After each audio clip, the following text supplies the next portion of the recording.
ঘৃণা? ঘৃণার কথা বলছো? না পাগল, তোমার প্রতি আমার কখনোই ঘৃণা জন্মাবে না।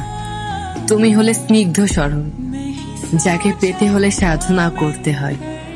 আমার জীবন থেকে বিদায় নিয়েছ, আফসোস তো আমার ঠিকই হয়, কারণ যতদিন আমার জীবনে ছিলে আমার জীবন আলোকিত করে রেখেছিলে। অন্ধকার ঠিকই নেমে এসেছে আমার অস্তিত্বে, সেই অন্ধকার কাটিয়ে আমি হয়তো আবার জেগে উঠব, কিন্তু মধ্যরাতে তোমায় ভেবে চোখের কোণে এক চিলতে পানি ঠিকই আসবে। আমি হাউ মাউ করে কাঁদতে জানি, কিন্তু কাঁদাতে জানি না। যদি একটু কাঁদতে পারতাম তাহলে হয়তো একটু শান্তি পেতাম।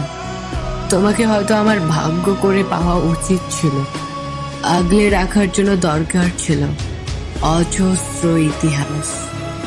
হয়তো আমার ভাগ্যটাই খারাপ, নেই কোনো ইতিহাস, তাই হয়তো আমি তোমাকে পাই নাই, তুমি থাকতে বলা হয়নি।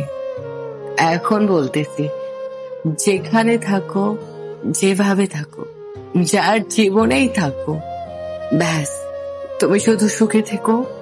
আমি শুধু এটাই চাই। ভালোবাসলে যে পেতে হবে এমন তো কথা নয়।